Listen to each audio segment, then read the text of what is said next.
Welcome to yet another weekly UNPC.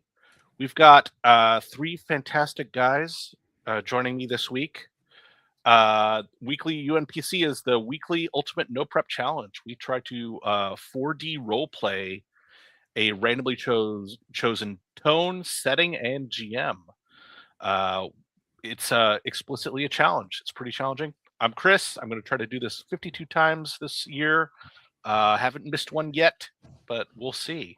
Let's go down the line and introduce ourselves. What is going on, folks? My name is Uriah. I run the YouTube channel Roll On Buddy. That's youtube.com/@ROLE on Buddy. Talk about 4D role playing, give all my GM advice, and answer problems that people didn't know that they had.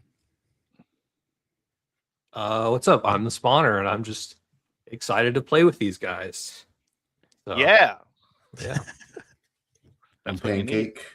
I suspect I may be doing a majority of these this year.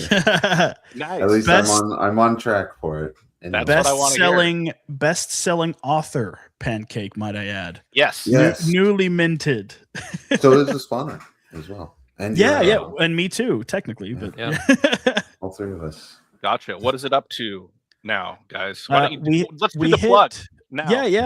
Yeah. So the 4D mixtape, it is a game jam that we, well, I should say, was orchestrated by the ever incredible Space Roadie. He's the one that put it all together. It's a game jam, so a bunch of people all got together and took the challenge to create a scenario or a game, a setting in a short amount of time, and then we compiled them all together and then released them. So it is out now on RPG. It's pay what you want, and it is already a copper bestseller. We have over 200 sales, and it is, or I believe it's over 200 downloads. I don't know how many sales there are, but copper, a little over 50. Yeah, over 50 sales, which is wild to think about. But yeah, for the folks who aren't aware, that's what's going on. So and for those of you who are aware but haven't told your friends already, yes, what are you doing? What are you doing? Yeah, awesome. You know you're getting serious when you're getting into the metals. So yes, because of copper. Yeah. I really look forward to seeing how well it does. So, yeah, man. Awesome. Awesome. I think that's all of our intros. So let's go ahead and just start rolling tone, setting, and GM. Pancake, why don't you set us off with tone/theme? Oh. 2. Heroic. Larger than life. Nice. Spawner, can you do a setting? Yes, sure. 17. Yes. Yes. Okay, cool. Yeah. All right, Uriah, go ahead and roll a 1d4. Determine Heck who yes. the GM is. All right. Chris. It's me. Okay. It's you. Heroic. Heroic derelict derelict spacecraft. Okay. Heroic.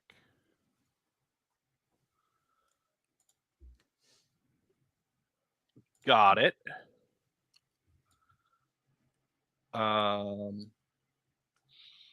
really like what are those things called? It's a specific kind of spinning space station where you've got kind of like trees on the inside. There's a specific term. Let me look it up real quick. But yeah, heroic.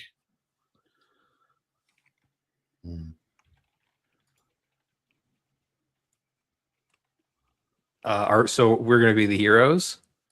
Yes. As is tradition. Oops.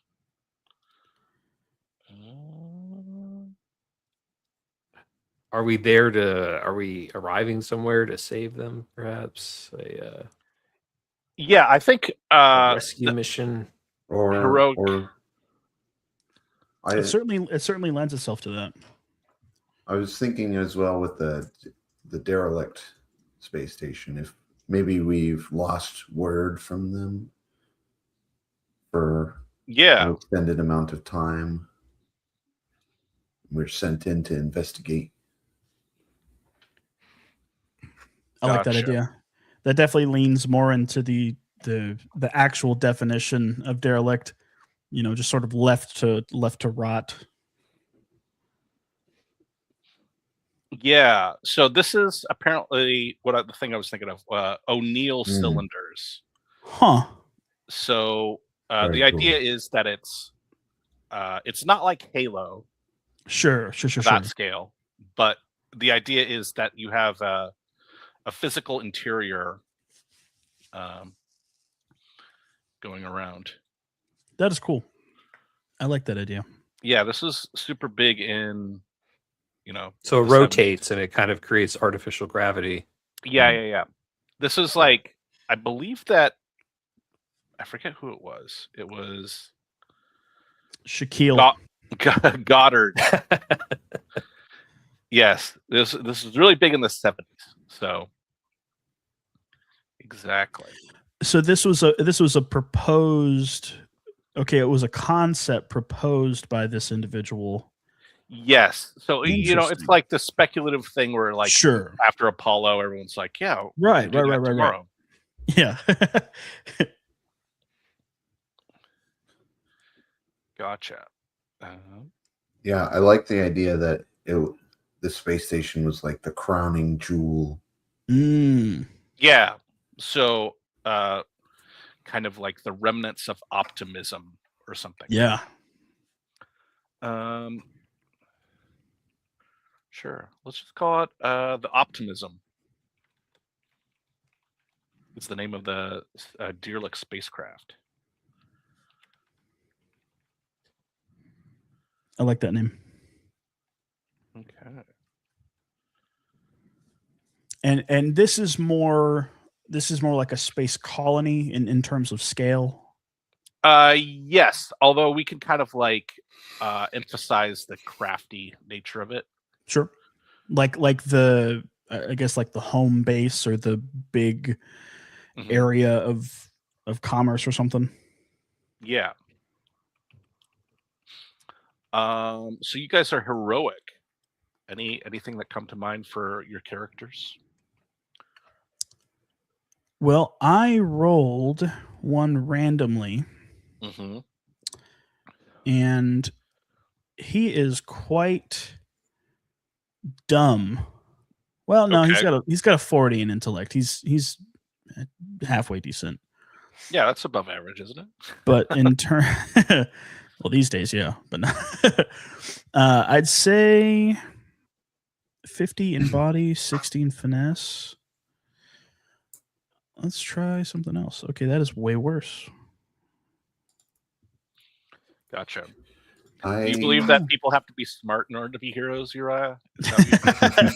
It depends on who's writing the book. Right. Yeah, well, it's the Clive Cussler novels. What is it? What you guys know what I'm talking about? The only Clive I know of is Barker. Okay, so this is truly you guys don't buy adventure books in airports. Okay. So this is kind of like I bought one kind of like to see how the other half lives, so to speak. Sure. On a flight. Yeah. Sort of a condescending purchase. I was like, let's see what this is all about. Yeah. But it was very fun, where it was kind of like it had that eating popcorn feel where you're just like, okay, I'll turn another page. Okay. Sure. Yeah. So this guy he found Jules Verne's submarine because 20,000 Leagues Under the Sea was actually a documentary written by Jules Verne. That's what you learn in the book. And there was an evil guy that worked for the Cerberus Corporation. Typical corporation name, the Cerberus Corporation. Sure. At the end of the book, he said that he was too old and tired to go on more adventures, but he introduces his son, who has the exact same name, and says, son, you're going to go on adventures from now on. So That was just to calm everyone down that was afraid that the series of books was going to end. Yeah. But I don't know. I think larger than life. So stupid heroes are okay. Yeah. Well, yeah, if that's the case, I have I rolled I'm a kind of dumb guy, 30 intellect, 30 will, 20 aware, so Got you. yeah. But he's high ingenuity. Yeah, I kind of want to go like super pulpy on this one. So Sure. let's say the optimism is going to crash into the moon, Ooh. and it's going to kill all the people in the moon base. So you guys need to get on board there and stop it. But there's some sort of villain that's doing bad stuff. I'm thinking my character was like he came from like real slum, industrial, high tech, Nice. And so he pushes that like, oh, you gotta, come up from the bottom and still be a good person, despite it all. Yeah. So, anybody familiar with The Expanse? Yep. I am actually not, but I know sort of it. So I'm envisioning kind of like a corny, pulpy Expanse sort of setting where it's all the peoples of the various planets. That's cool. Like Martians and Earthlings and Belters and stuff like that. So in this case, the optimism is going to crash into Luna, and you guys are the people that can stop it. Any ideas what planets you guys would be from? I think I would be. I think of myself as kind of like a super soldier. Like my guy is going to be kind of brawny, not very smart, but really good at following orders. Gotcha. And I think he's like almost not comically, but very patriotic. Like he's gotcha. Like American exceptionalism, that sort of thing. Okay. It's not just that he's from Earth. It's like he was manufactured in such and such place, Wisconsin or something. You know what I mean? Okay. Like state of the art, like, because I feel like we're at the point, in this world, we're at the point now where war has become commerce. Okay. And soldiers are just pumped out on a supply chain, So you were like born in a vat? Sure. Yeah, like just pumped full of forever chemicals. I love the idea of like just some super unassuming state just becomes this cesspool for military commerce. It's like not Texas or nothing, not the ones that everybody would think, but like yeah, I'm in the Oklahoma Panhandle, I just perfect. Got pumped out of a tube. All right, Oklahoma. I think Jax comes from the sky colony on Venus. Got it. Floating in the clouds, and they always need good mechanics to keep that city afloat. So he was given a wrench when he was barely old enough to hold it up. Gotcha. I will also take this chance to be a space marine, and gotcha. But I will be from Luna. From Luna, got it. Yeah. Gus from Luna.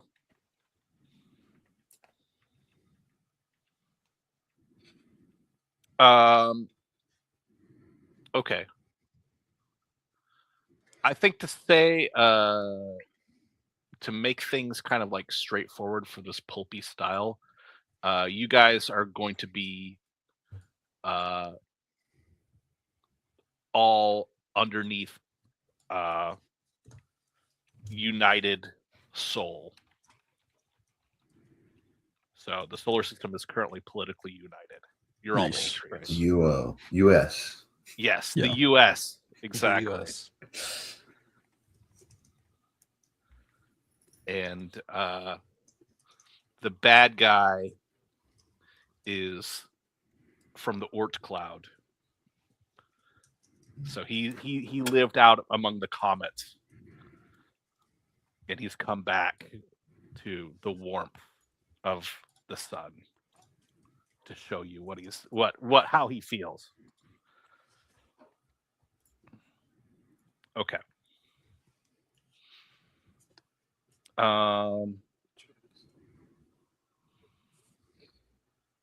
Is there anything else that I feel like we've got like a pretty good setting? You guys have been ordered by the United Earth Directorate to retake optimism and prevent it from crashing into Luna. But I think that's it. You guys, any setting questions? Gus, do you want to be you said you wanted to do like the Space Marine thing, yeah? Yes. You want to be like my commanding officer, basically? Ooh, playing with authority. I'm very stupid, but and unaware. So Me unless you too. wanted to, Me if too. you- So it's like, Yeah. You like wanna see the some- blind leading the blind. Okay. Sure, Interesting. I guess so. So you're the Venusian technical specialist, Jax? Mm-hmm. Venusian. Okay. Venusian. Okay. We could all be military. We've Yeah, all you could joined Kind up. of fits the bill. Yeah, Yeah, sure. I'm Okay. a technical specialist. I'm technically the same rank as whoever is the leader, but I don't give out orders. Yeah. And you said it's the United Earth Protectorate. Is that the last word there? Yes. Yeah, we can call it that. Okay. Or United Soul. Soul. SOL. Yeah. Well, SOL. United Earth Protectorate, as he said, was going to, or is that United Soul? The idea is that you're all from different planets, but you're all working together. So we could call it Okay. United Earth, but like all the planets are settled. So Yeah, but Maybe you did the say Earth- United Soul. yes, Yeah. let's do United Soul Protectorate. Okay. I really want to fight for the U.S. Yes, Well, exactly. yeah, the U.S. There you go. Okay. Let's see. I don't think I need anything else.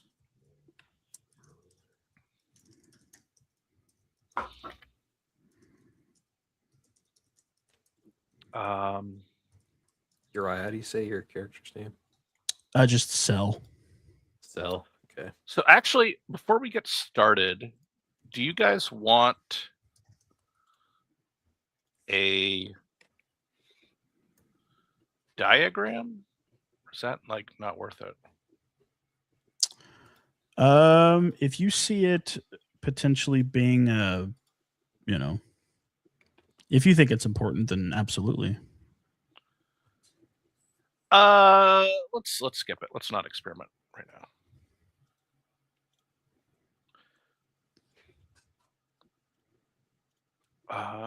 Okay. Here we go.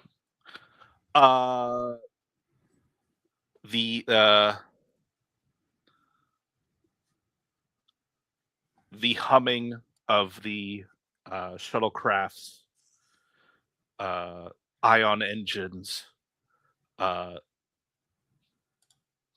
lowers and lowers to a mere whisper. Your shuttle has reached the same velocity as the optimism. flying in through the side or flying behind it. Many docking ports in the back of the Optimism are visible, although many of them seem damaged.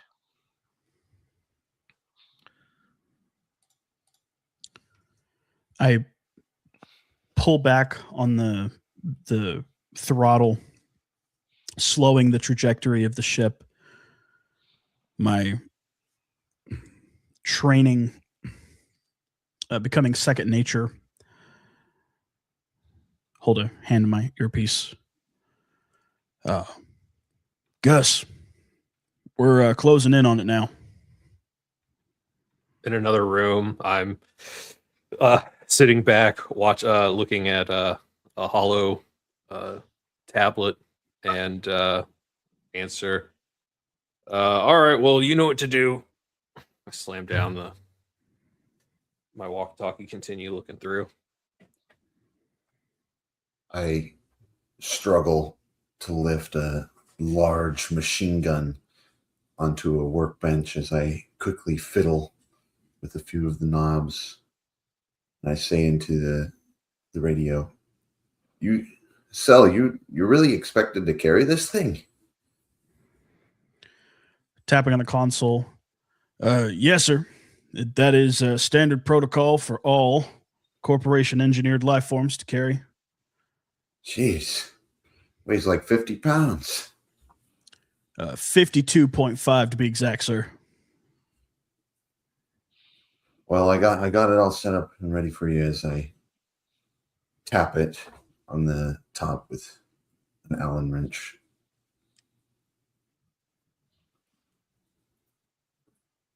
I get up and put down my tablet, put my flak jacket on, and walk out of the small lounge room in the shuttle, and walk into the down to where Cell is, standing just quietly behind him as watching him work. Massive hulk of my frame sitting in the small pilot's chair. With a few final taps, I press the large button that says autopilot. I stand to my feet and turn to Gus. Is everything ready? I adjust my straps. Yeah, ready as it's gonna be, I guess. Let's get suited up and get out of here. I think Jax is gonna be waiting on us.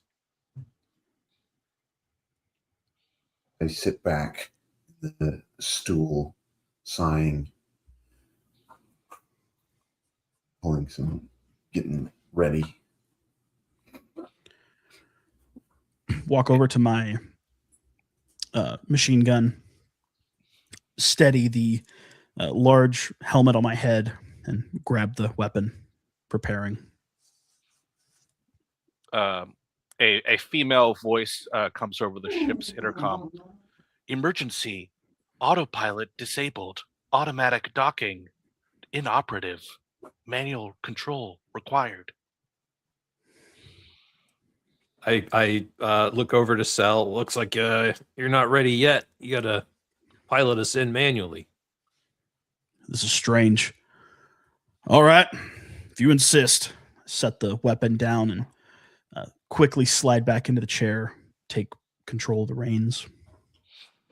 Rush to a nearby console and read a diagnostic of the systems. Jax, the normal automated docking procedures are disabled. The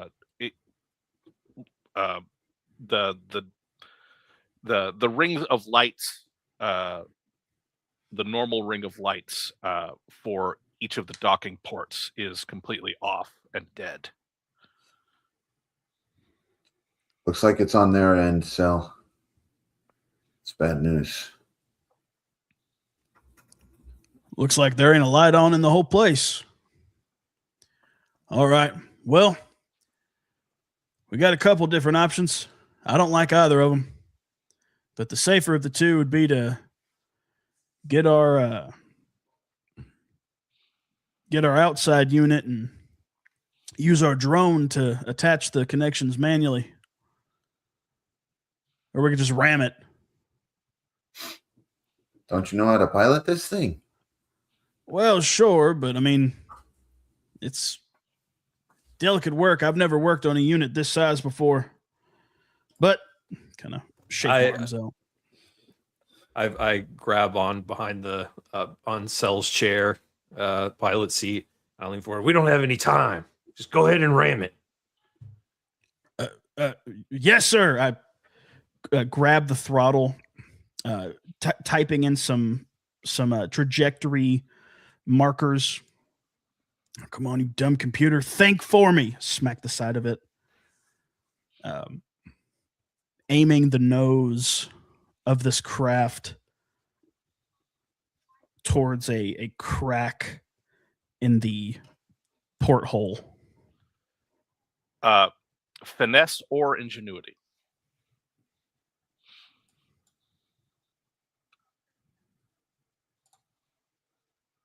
Success. The ship surges forward,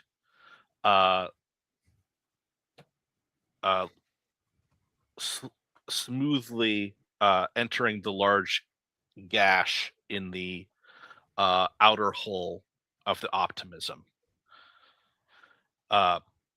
Tiny pieces of debris are knocked loose by the ion engines and float ethereally like snowflakes. The ship is covered in tiny bits of aluminum debris. You come to a stop. I smacked Cell on the shoulder. Good job. Thank you, sir. I'm sure all those scratches will buff out. Holy crap, guys. That's how we do it on Earth. That's right. You'd bring all Hope Station down to the Venetian floor. I tell you, like, driving like that.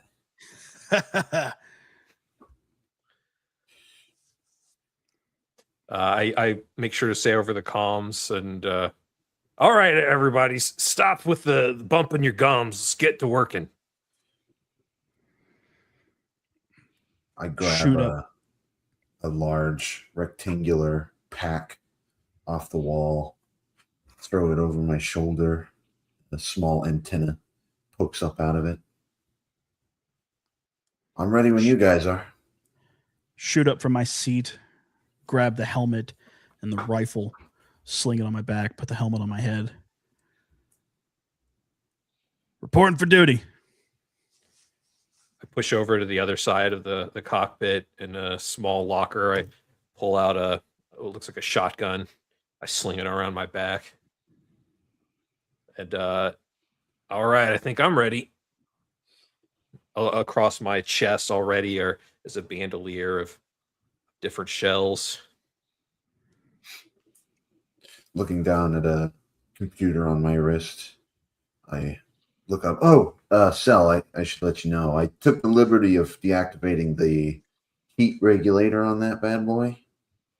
Oh. I'd say you can push it an extra 50% than what they recommend. Well, I nod my head. You have my thanks. I start walking towards the bay door, reading out the air quality reading of the docking bay that we're inside of now. Hard vacuum. Well, seems we're gonna have to suit up for this one. Hope your boys packed your scuba gear.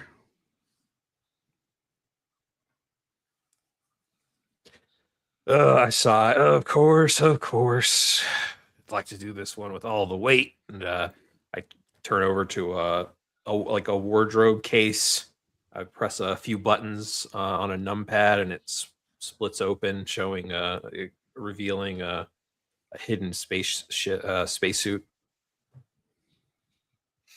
I push a button on my computer as fabric and plastic wrap around my body, quickly covering me, sealing me in a thin, flexible suit.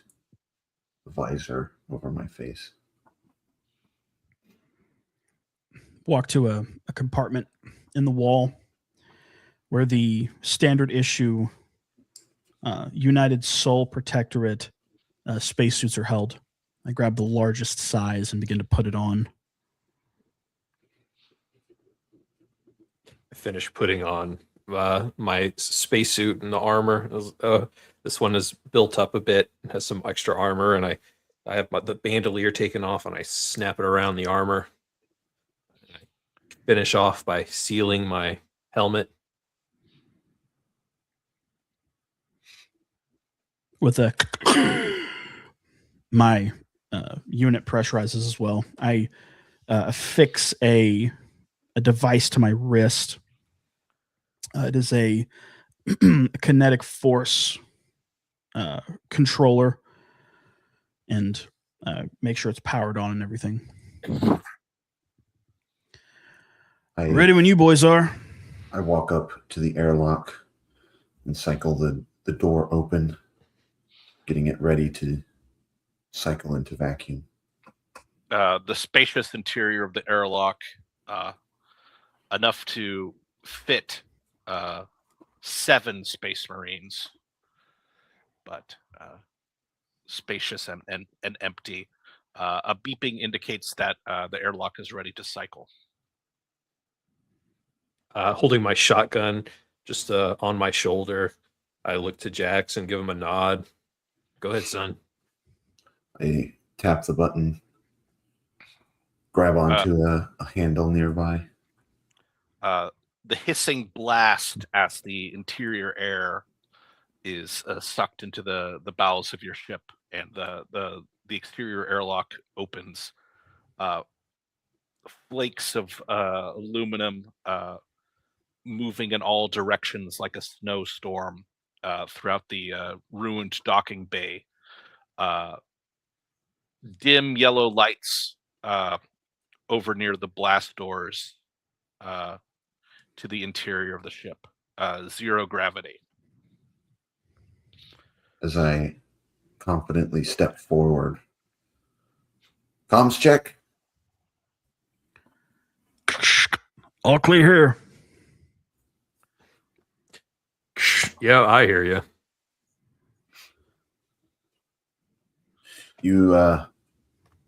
You land lovers ever been in 0G before? Plenty of times in training. Say, I'm going to see if I can get those bay doors to shut a little bit more. Maybe we can create a seal so we won't have to be stuck in free fall. I'm from Luna. I've got this covered, I suppose. Got my boots with me. As long as I have something magnetic to step on. Every step, I slowly pick my one foot up and lay it down, picking the next foot up, pushing my way into the airlock. My usual stocky frame, weightless, it's a strange sensation. I use the device on my wrist, aim my palm at the ground, and a thin whisper of blue energy forces me up. I pull a small device out of my pack, aim it forward as a magnetic grapple shoots forward into the bay, attaching to one of the walls. Start zipping forward.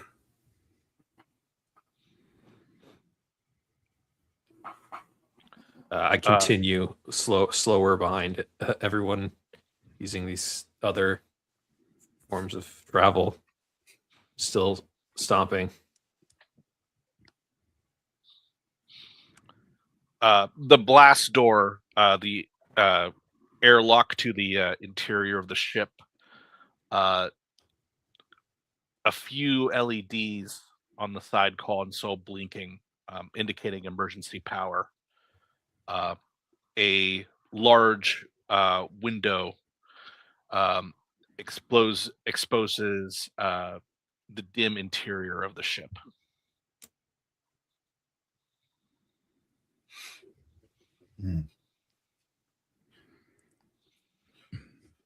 In this small, in this receiving bay of the airlock, slowly floating in 0G towards the massive bay door leading to open space, I hold forth the device, and that same blue energy shoots forward and wraps itself around the door as I try to use it and pull in one direction, trying to close the door, or the one side of the door. Tiny sparks of metal against metal, and the exterior bay doors of the of this loading bay close. A previously completely dead circuit springs to life on your right, indicating seal integrity. I move to the console next to the blast door. Check it for security measures. The ship is on the Optimism is on lockdown. It says contact captain. I connect my wrist computer to the console and attempt to bypass the security measures. Ingenuity.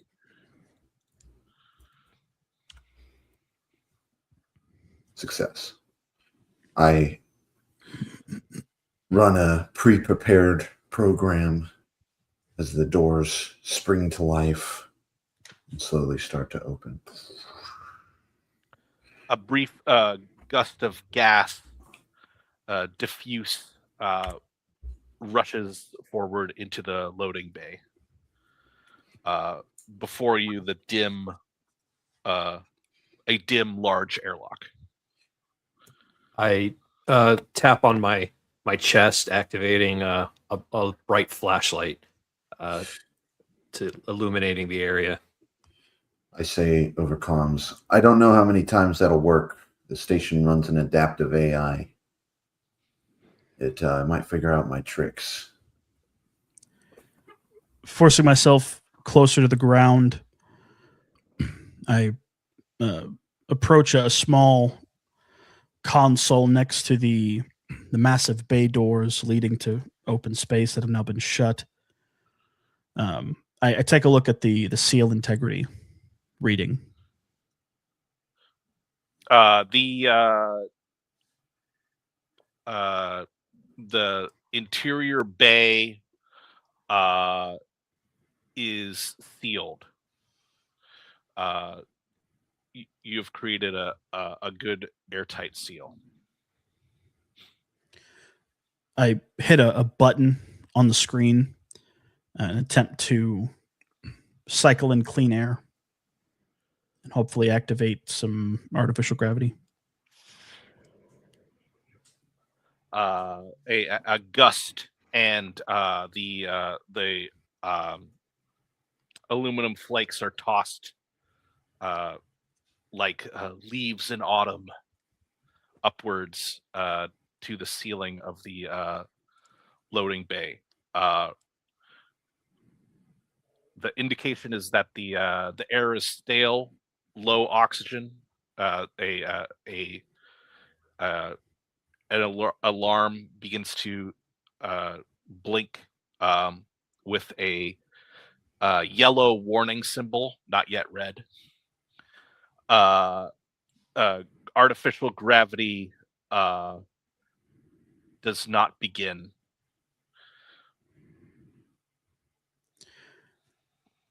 Sirs, it appears that even though we got a bit of fresh air cycling in, it's still pretty stale. I recommend you keep your lungs on. Roger that, Cell. I put my hand back onto my chest and continue, walking further into the door that's opened, shining around. A dead dark display suddenly turns on next to Gus. It turns from the deep matte black of a off display to a null, the glowing gray of a null video feed. The sound of ragged breathing comes over the speakers.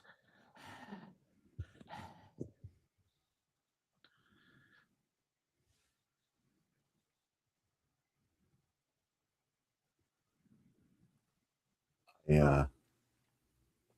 Hearing this, I look at the other two and I look down. I'm going to try and connect us to or wherever this speaker's connected to. Maybe they'll respond to a general frequency as I try and send out a connection request.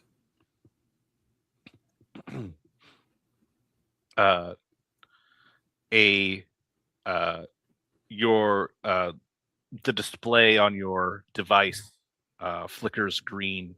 Connection accepted. A voice comes over the intercom. Yes, I know you are there. Forces of united soul. Welcome to the optimism. I step forward and say, "This is Sergeant Gus Gregario. We're here to stop the current trajectory of the optimism. Please state your name. Who are you?" My name, Malvox Ordis. Perhaps you've heard of me. I was the one who rebelled from the Oort Cloud. I was the one who destroyed Draxus 7 spaceship. My eyes go wide as my hand grips tight in a fist. You won't get away with this. The video display, slowly two glowing purple eyes open on it. Yes, I welcomed you to the optimism. I've made some changes. My face grows into a mask of contempt. I rack around in my rifle, big belt of bullets wrapped all around my body. I hold my hand out to Cell. "Oh, calm down, soldier. We'll get this terrorist. We got to be face to face when we draw our guns." Yes, sir. Just don't engage with them. Come on, let's keep going. If you wish to enter the optimism, I am happy to oblige you. The doors on the airlock leading into the ship hiss and open, revealing a dark concourse, a circular chamber that all the docking bays connect to. Benches with Velcro on them, 0G benches, ring the area. Immediately beyond the rotating body of the cylindrical part of the ship, turns, the door passing by you at a walking speed.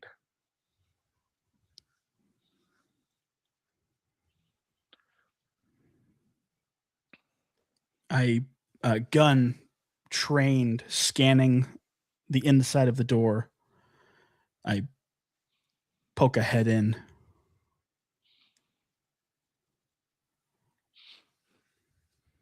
Look back to Gus.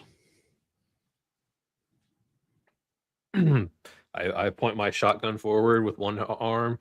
Proceed. I enter in through the door, sweeping the entire area. I follow closely behind, stomping with my mag boots. I rush forward before the door moves to where I can't enter as I slam my feet down on the moving surface, trying to catch myself.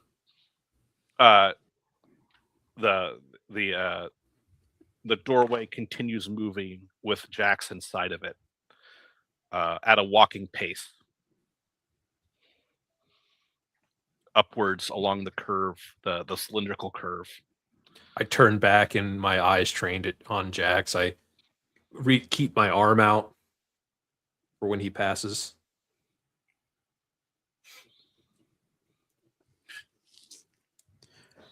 I put a hand behind me, holding my rifle close to my chest, lifting myself off with the kinetic glove, keeping track with the door, holding on to the edge of it.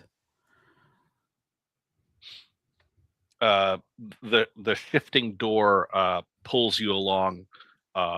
Behind you, the various benches of the concourse move away, and new ones come into sight. Gus and Cell clutching on the side, Jax within the hallway.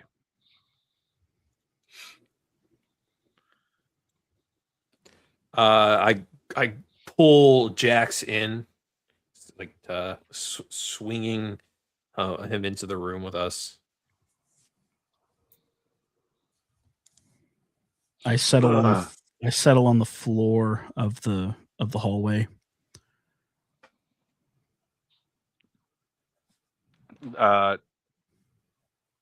The hallway stretches forwards into the interior of the cylinder. In the distance, orange trees dying, illuminated by starlight and the encroaching light of the moon.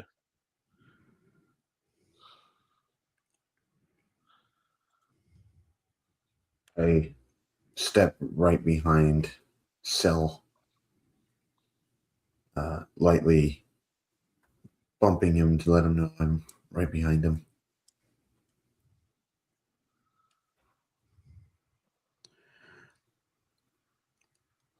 Well,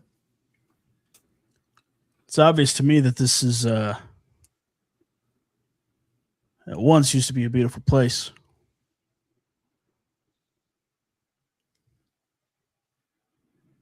He's going to pay for what he's done.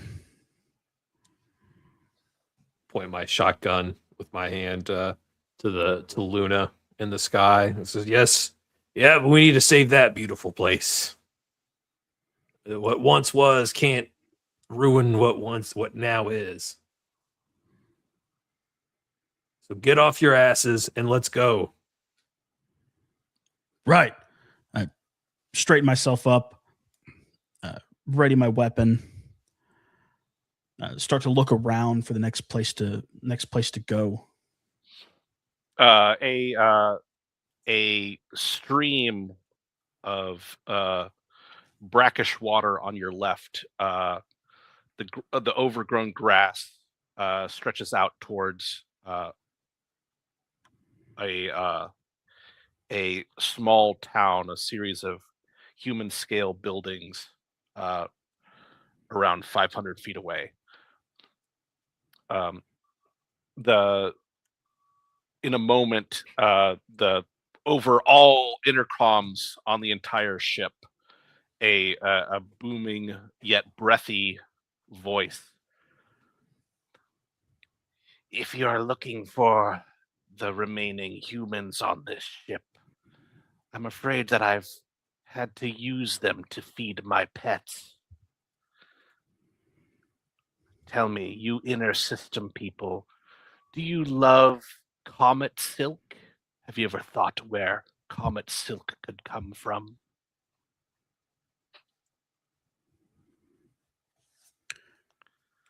Scanning around, looking up. You sick bastard. You'll pay for this! My voice echoing, reverberating this massive room. I keep stomping forward. And I look over to Jax. You all right, Jax? Standing, looking up at the leaves of a tree, I catch myself and shake my head. Yeah. Let's get this bastard. I pull a small sidearm. Jax, the tree you were observing, a white, sticky substance covering the side of the trunk, a bulbous, man-sized nest hanging from the tree's branches, a lump.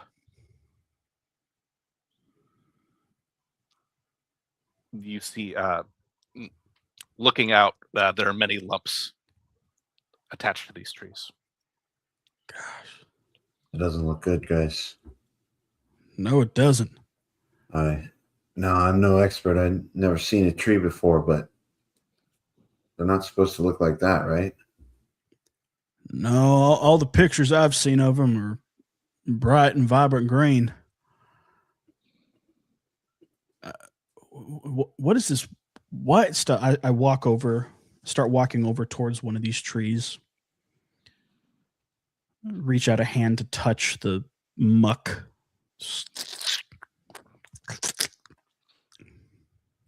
It's deeply sticky, as if reacting to your motion.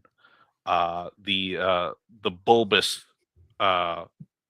lump erupts. Huge spider appendages descend down from the tree onto Cell. Make a roll.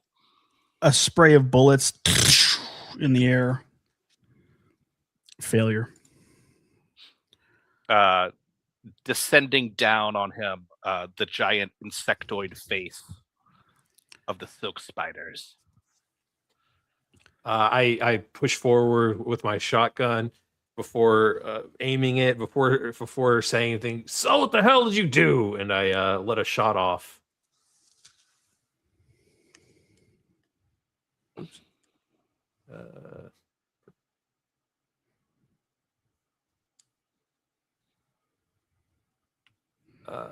Fail. Jax.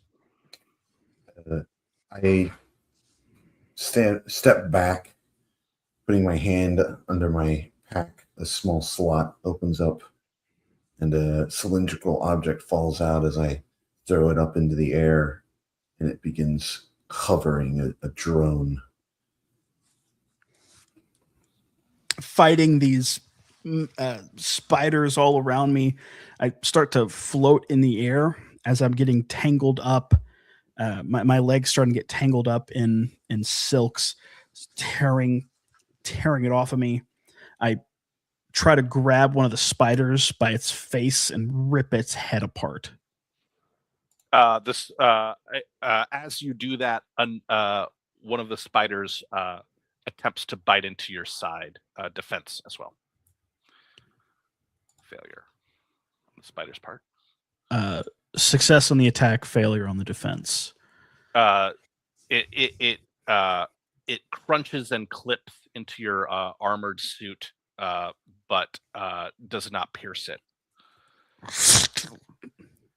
Red and blue ichor floats in globules in the air, soaking into the white threads of spider silk that are stretched across my front.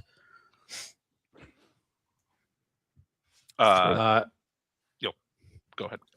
I push forward again, big stomps, but each one I run up and as fast as I can and hit one of them, the one next to Cell, with the butt of my shotgun. From the movement, I swing and I miss. The drone flies forward at the nearest spider. Right before it slams into it, spinning blades start protruding out of the drone as it tries to slam into the creature.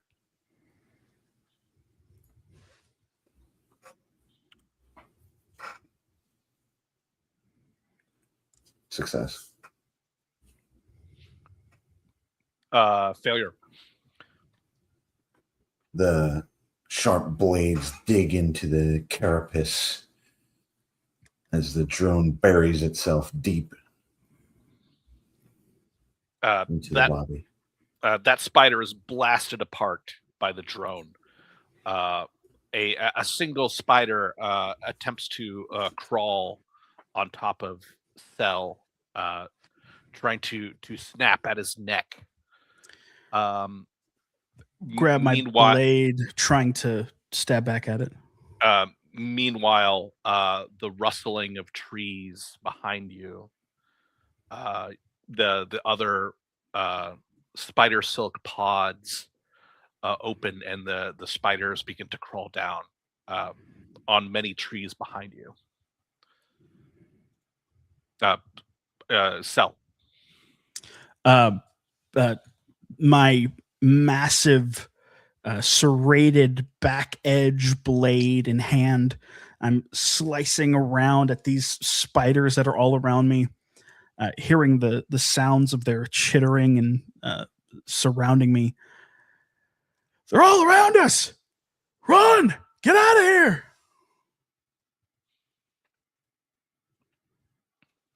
Smash one, my fist.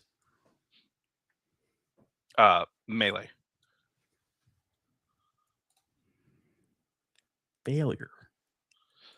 It skitters out of your grasp, and it attempts to snap at you, but fails.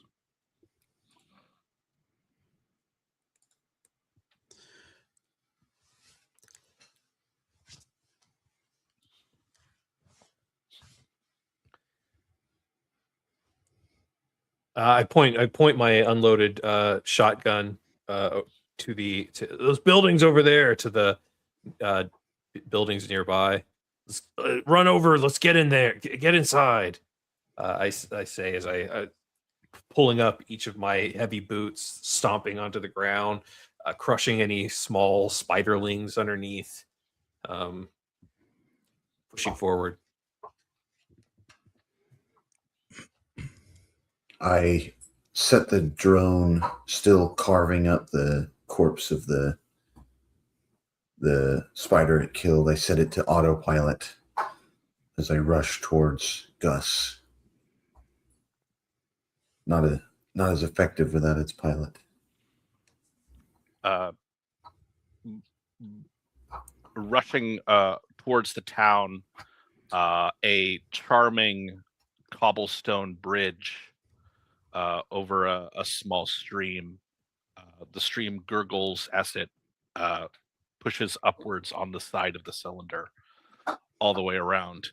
A woman there dressed in a brown utility outfit, her face stained with oil, her blonde hair held up in a bun stabilized by twine. Quick, over here! Hand in the to the above me, forcing myself to the ground. I reach a small pack and pull out a grenade. Pulling the pin, I lob it up into the air as a thin wisp of cold smoke begins to emit as a freeze grenade.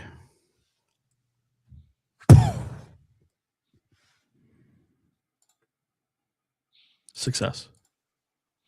The freeze grenade does what freeze grenades do. Self. The a diameter, circumference of freezing blast spreads across this area, coating it in a thick cloud of smoke. It lingers in the air as I am hit with this shard of cold, this icy pain. It freezes several of the spiders around me, and I just swipe them off of me. Small bit of frostbite on one cheek. Start heading towards with the others.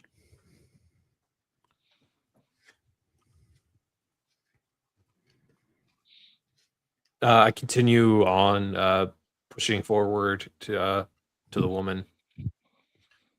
I look back and fire aimlessly at the any remaining spiders. The spiders are momentarily stunned. Your shotgun shells find purchase on many of them. As I'm rushing towards Gus, I pull out a small stick, a metal stick. As I push a button on it, it unfolds and a red beam coming between two protrusions as though it's a type of axe as I slash into one of the frozen spiders. A stilled, frozen spider explodes next to me from a shotgun shell. As I'm bounding along step by step over the bridge, following after the woman in brown clothing. There's more of them coming. Let's keep moving. She says, "We gotta enable the sonic emitters." She's running towards an apparatus. It looks like almost like a silver umbrella sticking out of the grass. She rushes towards it and presses a button on the side. A high-pitched squeal. I'm reloading my shotgun. I'm reloading my shotgun and pointing it back out. Yeah, we do. Stopping in my tracks, shaking my head at this loud whining pitch as it fades into the background of my hearing. I look back towards the spiders. I slide to a stop next to Cell, and as the sonic emitters turn on, I quickly turn down the volume of the speakers in my helmet. The spiders crowd on one side of the shore of the river, unable to approach. The woman shouts over the high-pitched squeal. "Please, you gotta help us! My uncle's been captured." she gestures towards a large building with barricaded windows and a padlock on the door.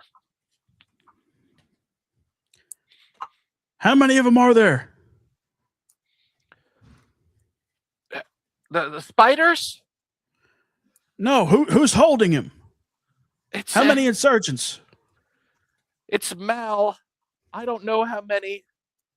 He has an army.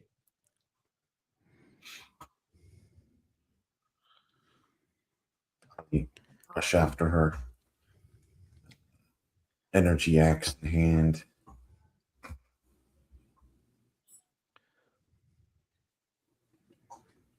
Look over to Gus. Oh, great. He's got an army against us three. Man, I sure do love a fair fight. I remain motionless, just staring at the house that the woman directed us to. We'll save as many people as we can. And I look over to Cell directly. Just don't touch any fluids you see. Maybe we won't get attacked again. Yes, sir. Just All right. Just tell me if you get any breaches in your suit. Sure thing. Will do. As I rush up to the door with the padlock. The woman carefully taking out hurriedly taking out keys, clicks a padlock and a chain falls, and she screeches open the metal door. We'll be as safe in here, and she pushes open the door, revealing the remnants of an Italian restaurant.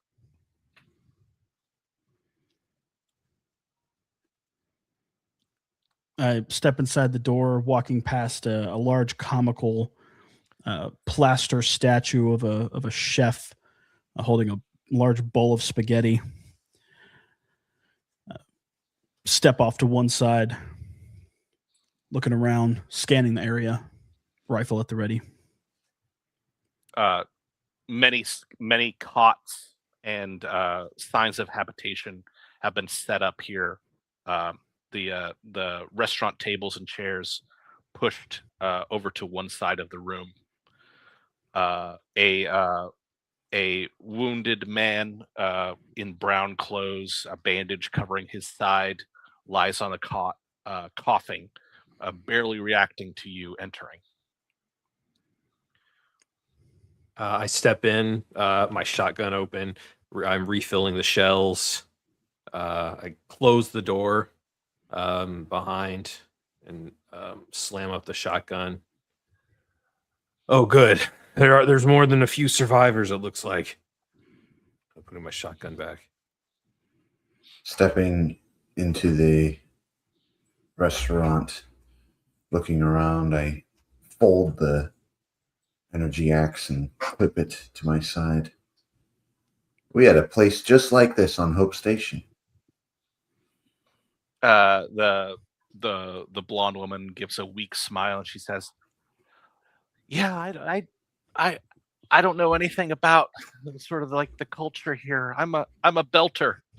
We're scavengers. We found the optimism a long time ago. We've been picking at all of the hardware for must have been 5 years now. That was before Mal came." So you're scavengers. She holds up her hands. She says, "I know that the United Soul takes a bad look at that, but we do what we can to survive." Look over to Gus. And back to her. How many survivors are there? How many of you are left?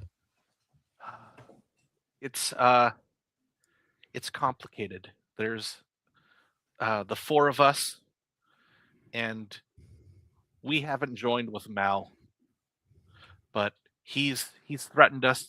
He's made promises to a lot of the scavengers. He says that it'll lead us into a new age, and that there's a lot of riches in the inner system that we can plunder. Me, my brother, and my uncle, we always rejected that.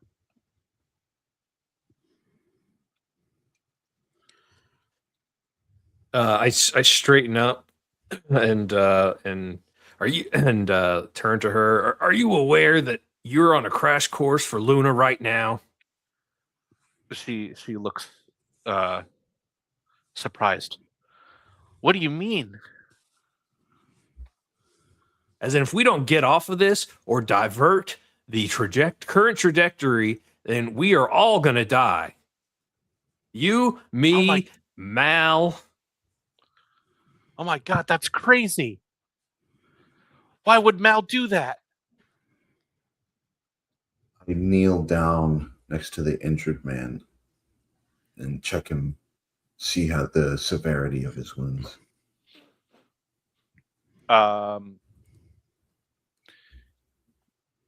A blaster or a laser rifle shot from a military weapon has pierced his side. The burning is significant, but he is in a stable condition for now. He looks weakly at you. Who are you? Say to the speaker in my helmet, we're here to help. All right. He passes out from the pain. I grab an empty shaker of Parmesan cheese and throw it at the wall. Sick bastards getting away with everything. Gus, we need to move. Time's a wasting. I nod Sir. to him. That's right. We need to get out of here. I step closer to Sel. We don't know if we could trust these guys. My speaker kind of blares over directly into his helmet. In response, I feel the same way. But might as well get all the help we can from them and try to do them a solid on our way out. All I'm interested in is in that technology they got that's keeping these spiders away. We take that, we push further in, we find this Mal guy, we redirect the trajectory, and we save Luna. I glare over to the people. But wouldn't that leave them defenseless? They're going to die here either way. Standing up, I go over to the woman. I say, I'm sorry, I don't know how to fix humans. She wish I could smiles. She smiles weakly. We ran out of auto doc medical supplies, so I bandaged him up as best I can. But we need to get off this thing. Do you have a shuttle? I start walking over towards Jax and the girl. Rest a hand on her shoulder. Yes, we have a vessel, but in order to get everybody on here, we need everyone's cooperation. Now, I look over to Gus. Where is Mal right now? Where are he and his crew holed up? She pulls aside a checkered curtain and points through a window to the north, further along the length of the tube or cylinder.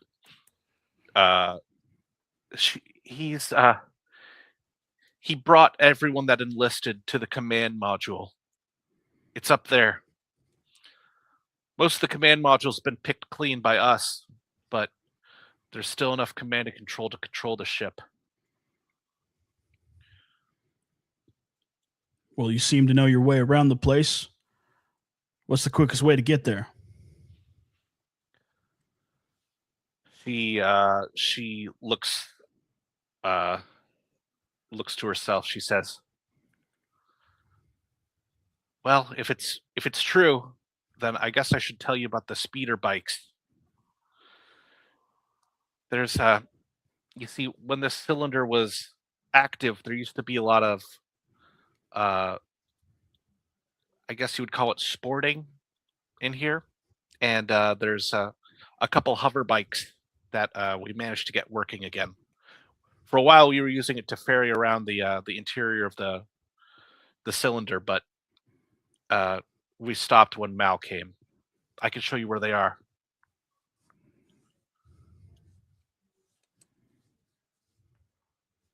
I step forward in front of Cell. Yes, that sounds really good. While you're at it, maybe you could show us how your spider hypersonic technology works. As she nods and says, "I'll show you that. If you can get me off this place, me and my brother." Yeah, sure, of course, of course. Hey, we're here to rescue you. She nods and says, "Okay," and she reaches toward the exterior door. Propping the gun up, I give a long, hard look to the back of Gus's head.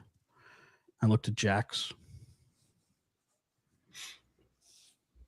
I nod and rush out the door towards the sonic device. Pick up the rear. Still emitting its whine. She shouts loudly over it. She says, It forces the spiders away. It has a radius around 10 yards. It'll hurt your ears if you carry it while it's on.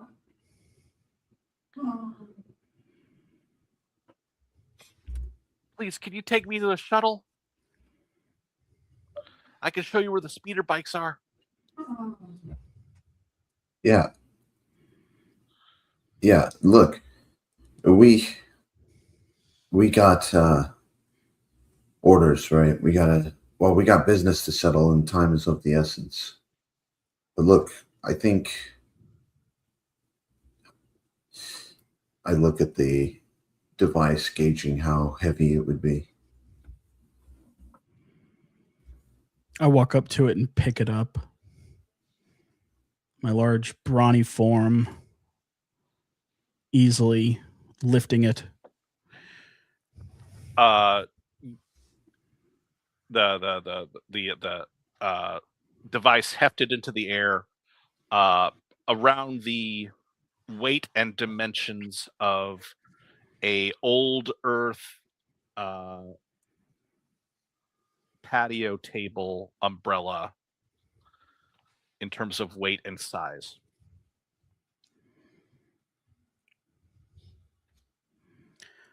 Look back to Gus. We wanting these, sir, are we wanting these grav bikes, these hover bikes? I nod. Yes, we need the grav bikes. That's going to help us get there faster. We're going to get this command module in time.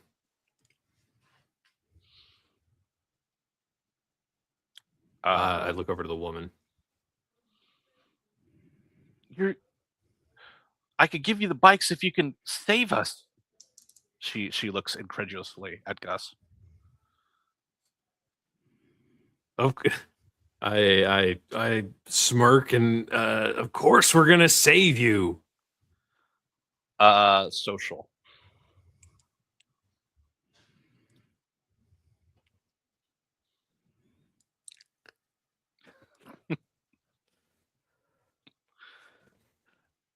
Her eyes light up.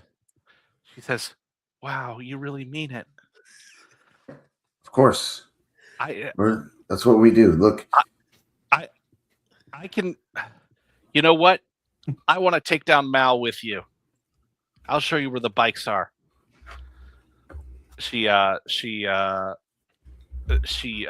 inside the building and comes out with a enormous automotive wrench. Come on, this way! And she runs over to a shed and pulls open the door. Hover speeder bikes resting on the dirt ground. All of these should be charged. There's 4 of them. I All right. rush over and touch one of the hover bikes. Man, I had a poster of this on my wall. Yeah, it was just a lot of fun to ride these around through the swamplands on the interior of the cylinder.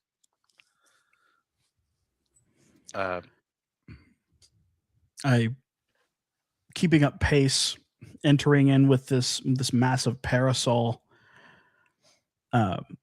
In the back of one of these bikes is a ride-along seat with a U-shaped metal bend.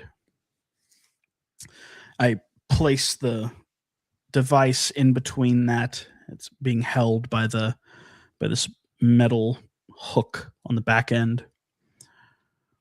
Rebecca covers her ears. All right, we got to stay away from that. It could damage your ears over time. She hops onto a hover bike and begins to ride it away from the anti-spider device. So shouldn't we leave that to protect her brother? I'm getting on one of the red hover bikes. That's the paint is faded on it. I'm straddling it. I said, "Don't worry about it, Jax. He's gonna be okay. Let's head out." Okay. Everyone, make sure Cell just stays in the back, and we won't have to hear any of it. It'll keep everything off behind us. Rebecca, or her hands over her ears, is stopped up ahead. Okay. He's not going to be okay. Those things are going to rush down the second we pull it out of here. I start to pull out. Sorry. I start to pull out, approaching Rebecca, seeing her stopped ahead of us. The spiders begin to cross that charming cobblestone bridge towards the town. I'm still straddled. I look over to the bridge. I look back at Jax. You can stay with them if you want. Jax! We don't even need that thing. Just leave it behind. What, are you a murderer now? What about your drone? I don't even know. It's been doing work. Who knows what it's been doing? Can't you call it back and have it stake out the area? I checked the status of the drone. The drone, the video feed from the drone is a pure white glob over the lens. There's still power coming from it, but it is not moving. I'm still straddled. The bike has started up. There's a wah wah wah wah wah wah noise consistent, like as the tail end begins to lift up. Or you could go grab them. We don't have a lot of time right now, Jax. You're bringing this up at a kind of a late time. We don't need it. Just leave it behind. Look, here's a fact for you, Gus. You're not getting this ship turned around without me. Sir, permission to speak freely. Go ahead, Sal. I think Jax is right. I don't think we need this thing. I take a moment, just pausing, looking at Jax and looking at the bridge. Fine. Sal, go ahead and drop it. As soon as I say that, I push forward on my bike, catching up. Aiming, give a javelin throw of it towards the other side of the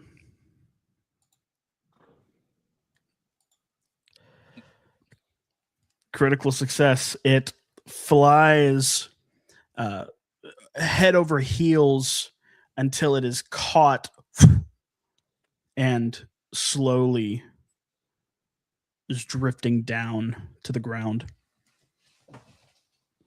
The spiders fleeing via the ultrasonic screech disperse from the town. I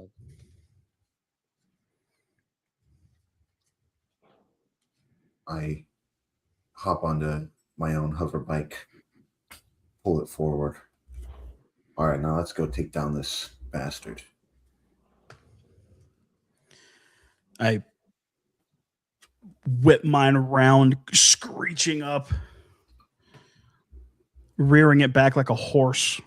And I zoom on after Gus.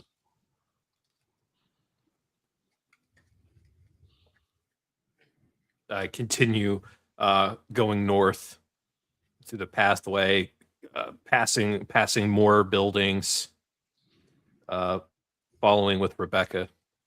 The northern cobblestone bridge before you. The trees, the swamp trees, are slightly denser here, and you see the telltale signs, giant webs of the spiders. I throttle my hover bike hard, trying to catch up to the group. You do. I whip around my my rifle. The 3 massive barrels on the front. I grab one of them and flip it around to a different barrel. I press a button and a small flame emits from the base of the barrel. I pull my shotgun out and just rest it right along the handlebars of the bike, and just and slow down, releasing the throttle some, staying alert, pointing it left and right. Okay. Holding on to the handlebar with one hand, I pull the energy axe out and unfold it. Appropriate rolls for all.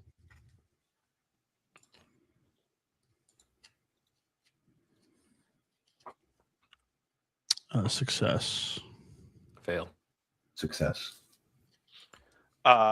Blasting through the webs, Cell and Jax make it through the densest part of the spider area.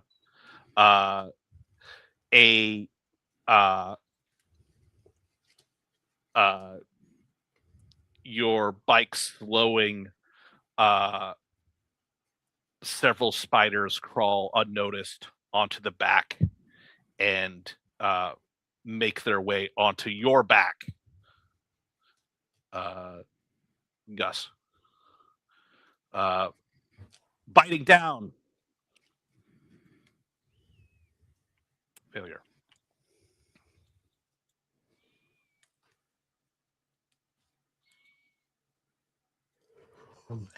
Failure?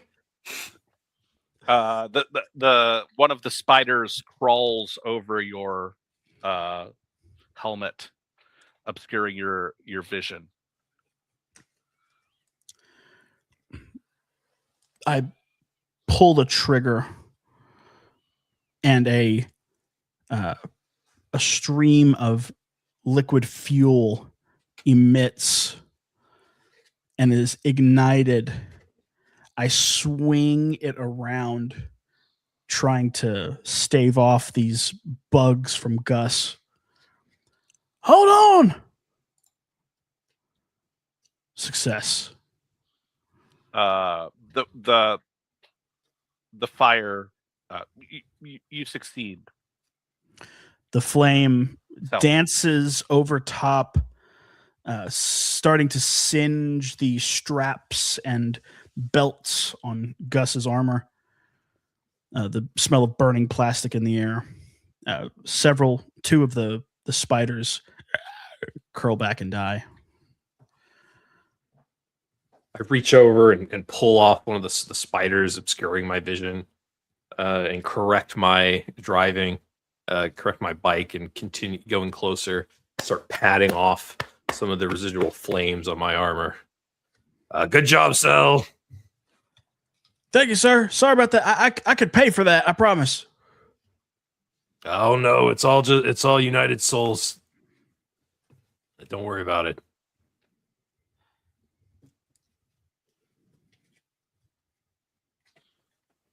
Swiping a stray spider as we fly by. I say, "Don't worry, I'll fix it later."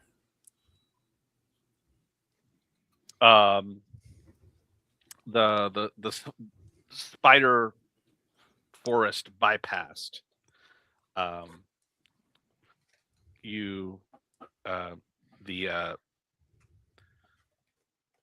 The command module, the door, the ever twirling doors to the non-rotating command module are passing by. Before those doors, armored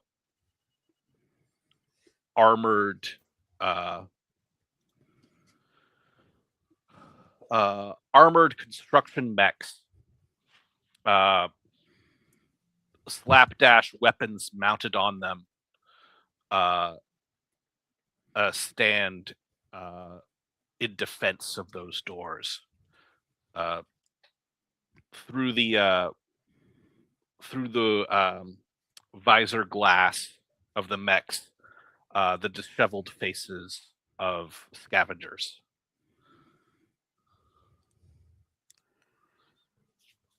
Bogey, straight ahead.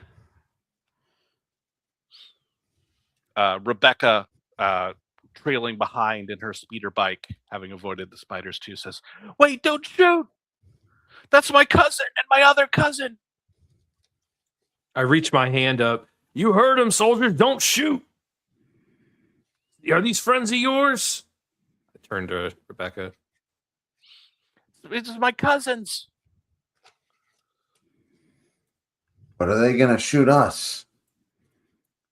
One of the mechas shoots a rocket. I trail off to one side, trying to avoid it. Defense all. Failure. Failing. I easily maneuver my bike out of the way of the rocket. And Rebecca. Failure. The concussive blast shatters Jack's cells and Rebecca's bikes. Additionally, take one strike. I float back, being thrown from my bike. My vision goes blurry. I black out for a second. Rebecca lies in the on the metal grating beside her ruined bike. She is unconscious but alive.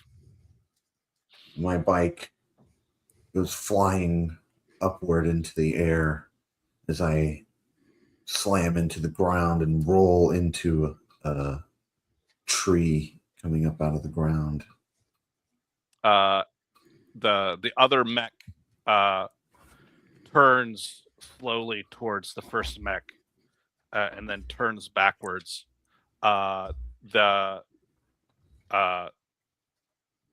You see the man inside crawls down and escapes through a hatch in the mech, leaving it, running towards one of the doors.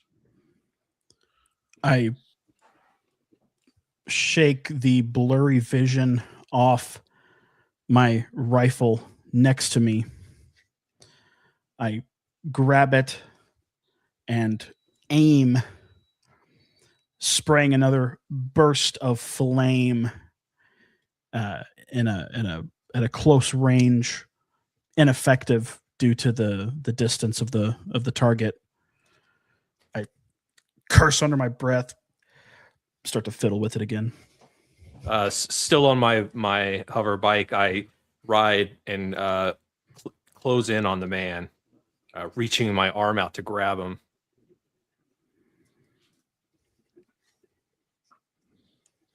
Fail.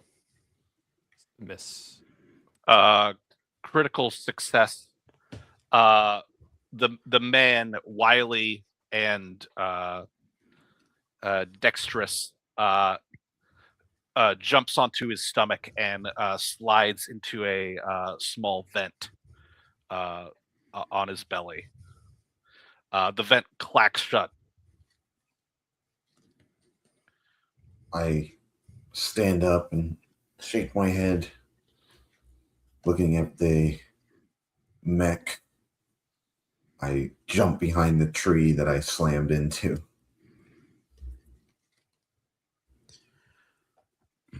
Steadying my weapon, getting the barrel set to the correct position. Back to the original. I rack around, aim at the other mech, and begin opening fire. Clarification, the unoccupied mech? No, sir, the occupied mech. Okay.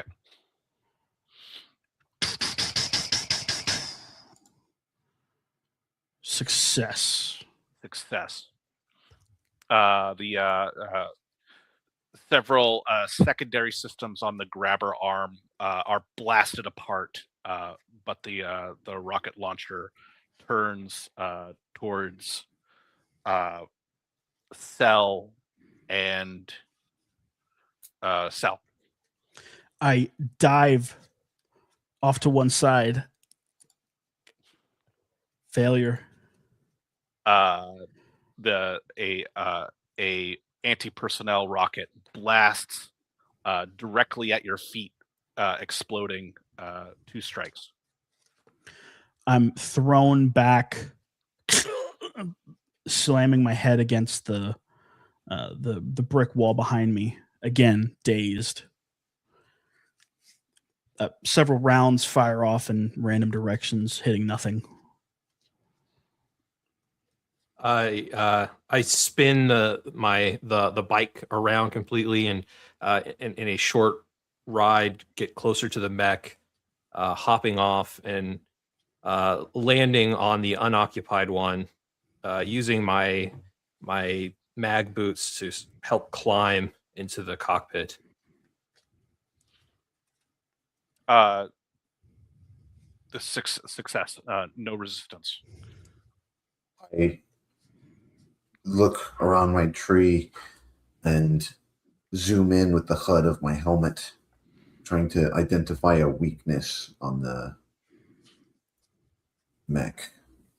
The mechs are civilian loader modules, not weapons of war. A ramshackled mounting of salvaged weapons have been applied to each arm. One arm dangles uselessly. I call over comms. Gus, there's a hydraulic hose exposed on its left leg. Take that out and it's going to be useless. Got it.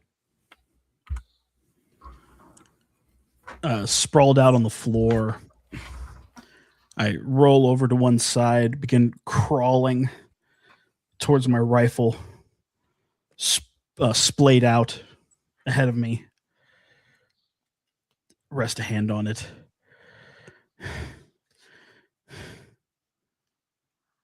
fighting to my feet. Gus.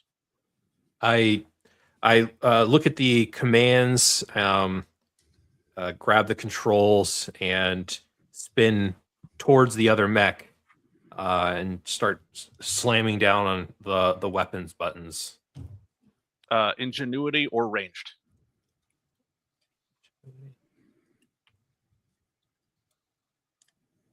Success. I fire a barrage of miscellaneous weapons coming out of the arms of this mech towards the other mech. An errant rifle round strikes the hose of the enemy mech. The other arm dangles uselessly. An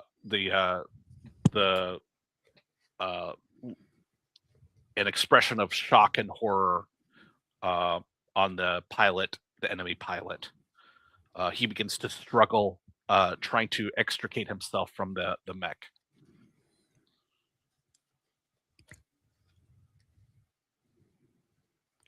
To my feet now, rifle in one hand, the bandolier of bullets that was across my chest is now tattered to bits, only a few rounds left in the rifle. I start stumbling over towards where Rebecca was, looking for her. Rebecca lies unconscious, breathing, a slash across her forehead, bleeding. I reach down and grab her, grabbing her leg, dragging her along. Rush over to Cell, help taking Rebecca from him and letting him rest on my shoulder. Crack in my helmet. You shouldn't walk on that leg. Look down, poking through the standard issue spacesuit. My front shin bone fully exposed, the skin completely gone. It'll do for now. Limping along. In the mech, I slam down on a button, this is speaker, and I yell into a small microphone attached. Mech operator, stay where you are. The man's panic increases, and he pops out of the back of the mech, and begins to run down to the swamps. I swing my rifle wide, spraying a stream of bullets at him. Arranged easy. Success. Ugh. The rifle bullet strikes him in the back. He tumbles down, dead. Surge it down. Strike one. Good job, Cell. Thank you, sir. Can we finish this?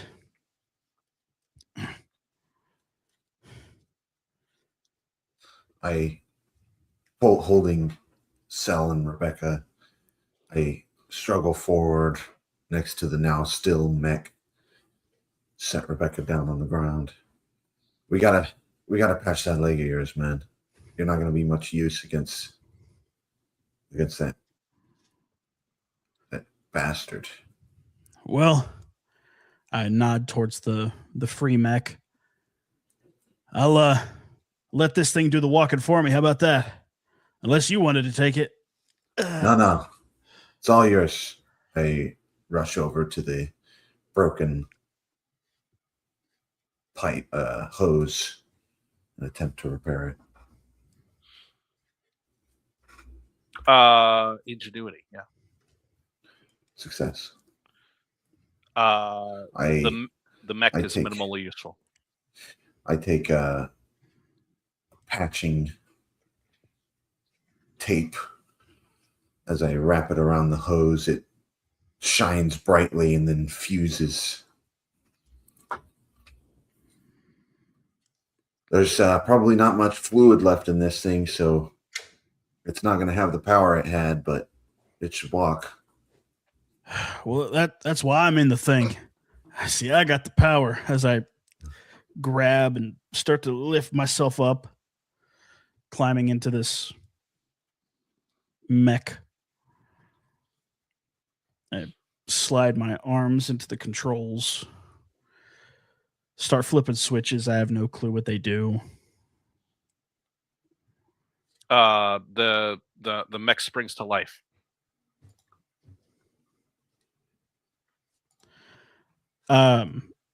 Relying on my training, my forklift certification. It's like riding a bike again.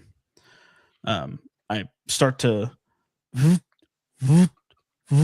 the mech forward towards the main door leading into the control area. The series of main doors shifting at a walking pace, moving around and around. Over the our comms, I communicate. Jax, go ahead and take my hover bike and put the civilian on there if you need. Right away. I carry Rebecca over, setting her on the back of the bike as I get on. Lifts off the ground. I'm behind you, boys. My mech whirring up and following behind Cell's mech. I pick up my. No, go ahead. Sorry. I pick up the pace a little bit to keep track with the door. Getting into a bit of a jog now. With each step, the pain shoots up my leg.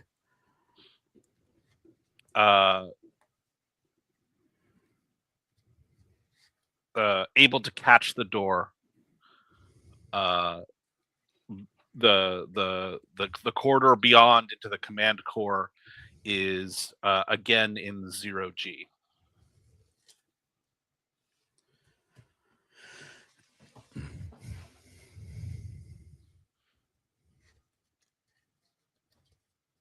I enter in the free-floating weightlessness, a welcome respite from the pain shooting down my leg. I wait for the next cycle. Having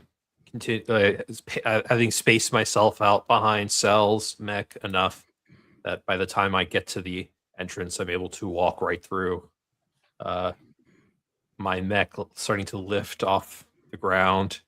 Small jets correct my trajectory, and I'm able to just easily push the mech in the direction I need to go.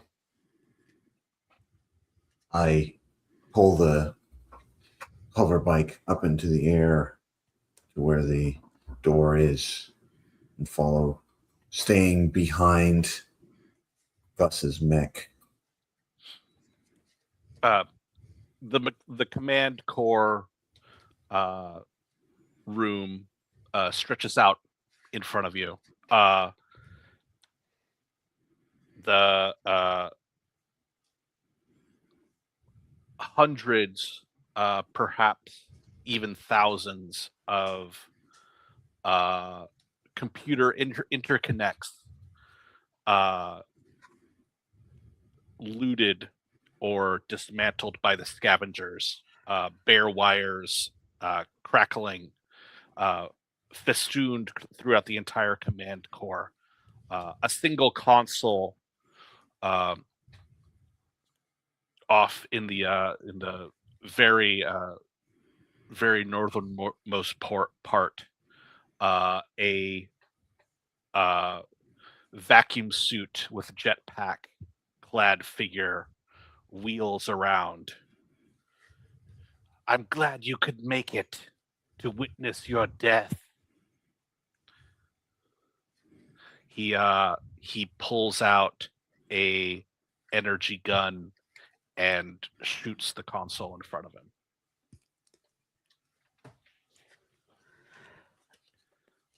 Rifle with me inside the mech. I jam it forward through the glass panel in the front of it and just start offloading, using the rest of my bullets aimed right at this SOB.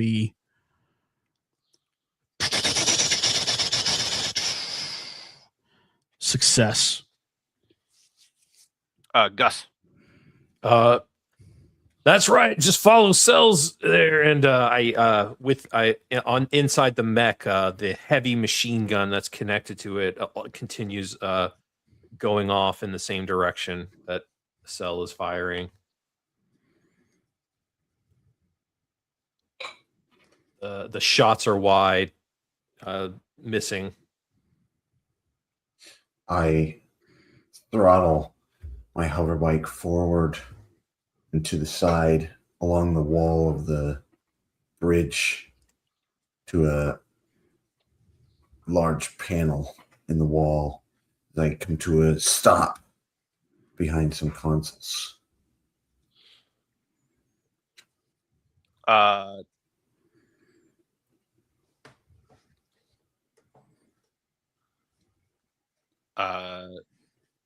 Failure. A plume of 0G red blood issues forth from the vac-suited figure of Mal. He turns his blaster precisely aimed at Cell and fires.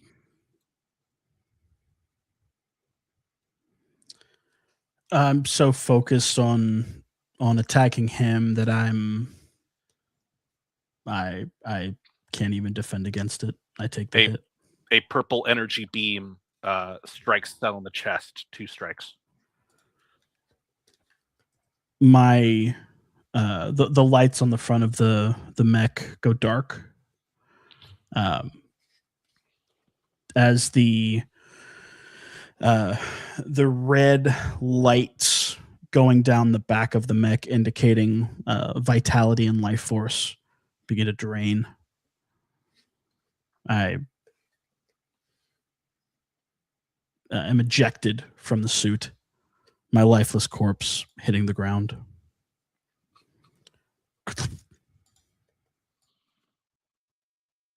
Gus. I get a notification in my ear. Soldier down. Cell! I scream, continuing to fire my machine gun from my mech, trying to trace this guy.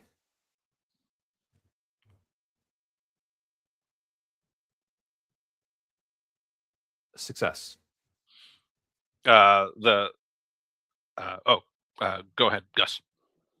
The machine gun punctures all around this command module, and eventually landing right into the chest and head, making a pink mist in the anti-gravity.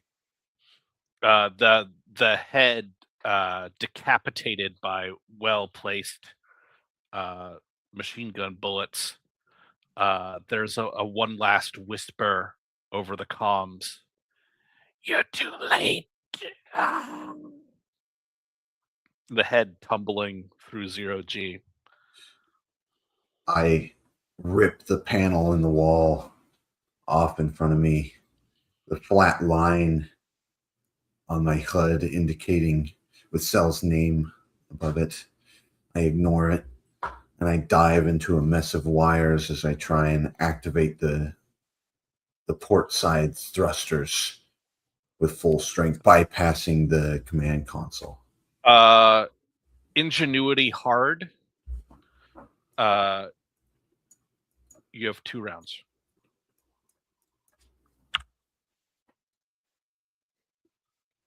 Fail. The drifting through the subsystems, cafeteria, life support, no access to the command module. Sifting through the wires. These aren't labeled. Damn it. Gus. I walk closer in the mech, analyzing the man who's done this as Mal's body, and floats along with all the pink mist in anti-gravity. And I reach out one of the mech hands and grab his body and start searching for anything on his body that I could use. An ostentatious peacock pattern across his vac suit, stereotypical of the Urt Cloud residents. But beyond adornment, there are no objects. Sorry, Gus. Frustrated, I quickly just sling his body away with the giant mech arm. It tumbles end over end into the chamber. I reach in with my cutter energy axe and chop at one of the wires and quickly attach the end to the end of a different wire, confident that this will activate the thrusters. Ingenuity hard. Success. I slam them together, and we're slammed into the side wall. I'm slammed into the side wall as the thrusters activate at full strength. The screech and noise as the ship the optimism vibrates intensely. Through the exterior windows, Luna comes closer and closer. But you accelerate past it into the dark. Gus. My mech now like collapse into one of the sides. I crawl out of the mech. Oh, good job, Jax. Good job. I collapse to the floor. The stress overwhelming. I just turn into a vegetable. All right, we're gonna wrap. Heck yeah. Okay, great. I had a blast. Yeah, man. That was Great. cool. That's what I'm talking about. I definitely wanted to go pulpy there, so Yeah. hopefully that agreed with everyone's tastes. No, that was great. The name you gave for the bad guy was very pulp. Very, very pulp. Malvox, yeah. Yeah. Yeah, what I say, Malvox Ordis. Yeah, Malvox Ordis. That's what I had written down. That was awesome. That was great. Yeah, it was a lot of Cool. fun. Yeah, I had fun. I like know the you spiders and the and the Yes. mechs. Yeah, that was really good good. selection of enemies. Yeah. Yeah, I liked the scavenger idea. Mhm. So I wanted to kind of like fold that into the kind of like the history of the station. Yeah. I know that you were like very suspicious of the femme fatale, Mr. Gus. Yeah. Yes. I think I decided to kind of like play it straight, even though that could be fun having her try to backstab you. But I felt like in like a corny adventure story, it's probably she's the babe. Like you got one of you is going to marry her in the next book. Okay. Yeah. I don't think it's going to be Cell. No. No, Rest in No, peace, it- Cell. Yeah, he Ripperoni. wouldn't have been given to marriage anyways. I mean, he has a job to do. He doesn't have time for those. True. Right. Yeah, he's a Baser Space Marine, things, right? you know? Yeah. Yeah, you guys are the Yeah. Space Marines. Were you guys thinking? I was getting the impression. I don't know 40K that much. Were you guys thinking a lot about 40K, Gus and? Not even a little bit. Yeah, Not even a little bit? I'll be honest. I have never even touched 40K with a 10-foot Okay. pole. Okay. Yeah, so I was just sort of brawny, So I was thinking Yeah. Kurt. Well, except for the accent, I was thinking Kurt Russell and Soldier. Okay, gotcha. Sort of that, except like as thick as a Space Marine. You know what I mean? Right. I was picturing Starship Troopers. Sure. Gotcha. Yeah. Okay. Yeah, I can see that. So like when your character was like that grown, I was definitely thinking about 40K Space Sure. Marines because they Yeah. got all like the organs and Yeah. shit where it's Yeah. turned to goo. So that's what I was imagining you guys in the big bulky Space Marine Yeah. Yeah. suits, and then Jax was kind of like behind them. That was kind of the idea that I had, and I guess I tried to play it that way. But yeah, I mean, like as far as actual lore of Warhammer, Sure. I have nothing. Yeah, I don't really. It's not really my thing either. I know a little bit, but but yeah, We know I the don't think- tropes. Yes, Right? yeah. We know the tropes, right? Yeah. Those guys, I don't think they get married either. So I'll be honest. I was kind of, a small part of me was hoping that you'd stab me right in the back as I'm working on this thing, like the lady woke up and just Yeah. yeah. Like I said, I wanted to kind of play it straight, which is like, I think it was good. It went with the heroic part, yeah, right? straightforward, Because I was like- thinking of that. Yeah.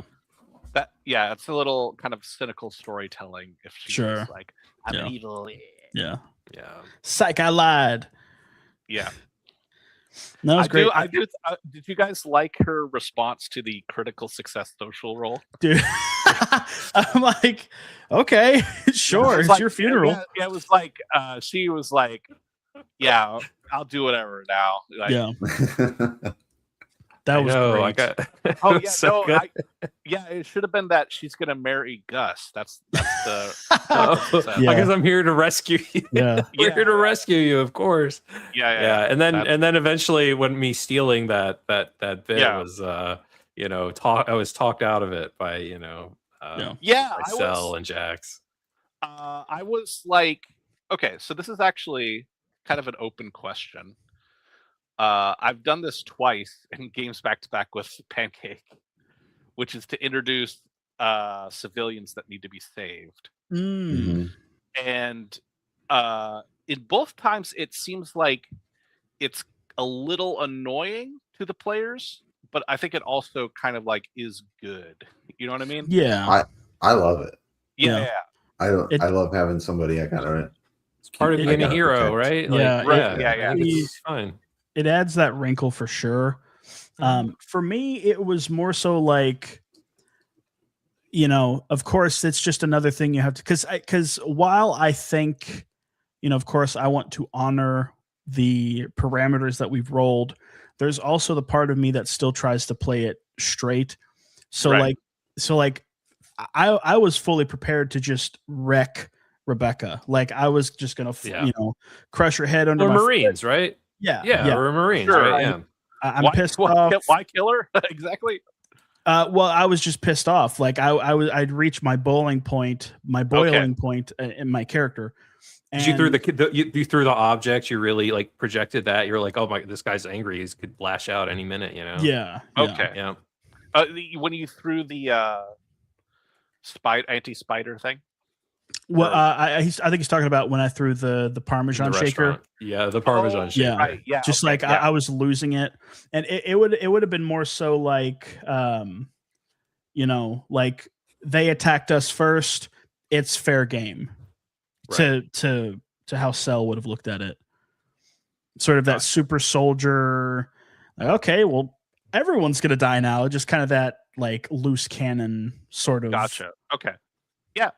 I mean that makes sense. I guess I wouldn't be too bothered by that. That's that's kind of like I was thinking. Well, you don't get a choice, Chris. That's We do whatever we want to your NPCs. That is correct. But that's like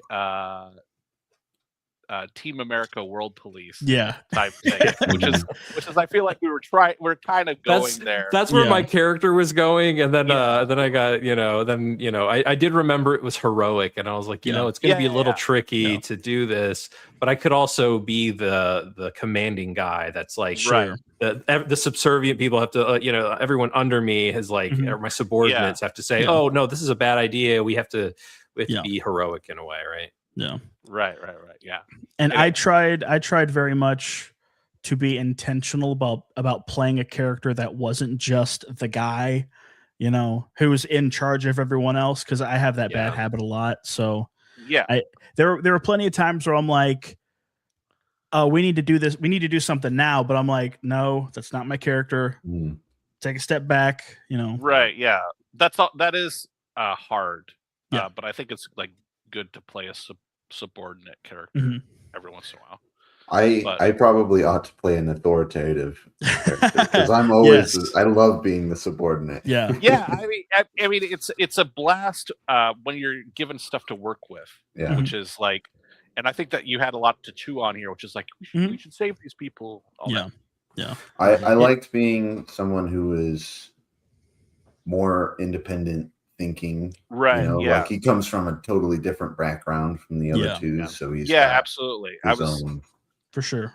I thought that was like a great contrast, which was like you were kind of like, I imagined, I don't know what kind of hairstyle you would have, but you're a Vesuvian, so you're like constantly afraid of like the acid coming in through the walls and all this stuff. So it's like you've got like a very different mindset than the guy that grew in a tank in Wisconsin.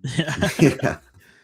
I thought actually I fucking loved the character creation process, or choose a planet, and I thought like that was great. I think that worked really, really well, honestly, because I feel like we kind of like immediately kind of like, okay, I'm from Earth is like this. Okay, I'm from Venus is like this. I'm from Luna's like this.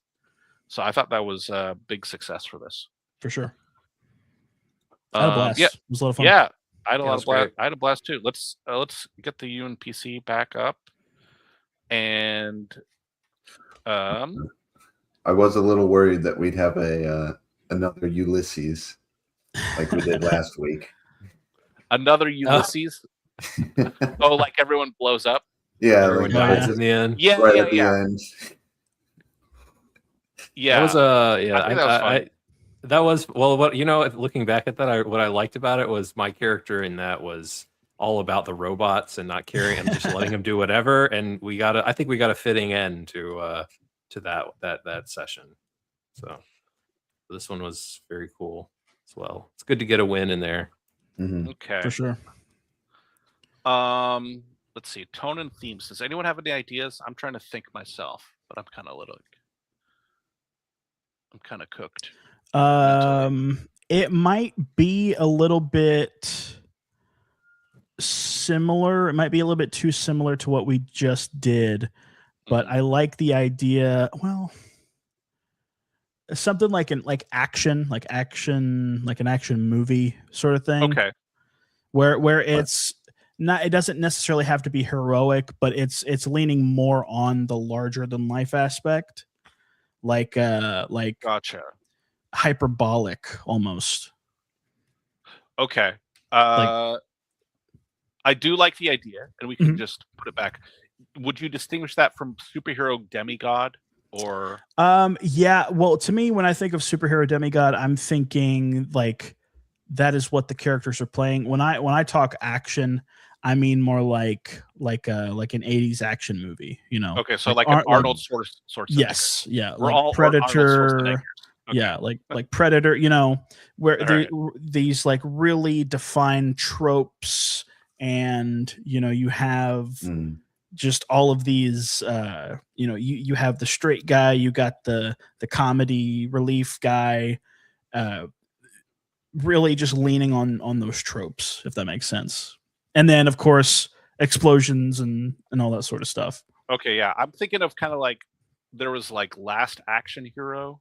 Sure. Yeah. Something like that. That was a little bit more of a parody, but like. Yeah. I'm definitely, because of course we say no comedy, which I wholeheartedly agree with. So definitely more like the Predator, or it's sort of that like gallows humor sort of thing. But I think Schwarzenegger action movie is a great way to put it. I think that works really, really well. Okay. I think we don't have.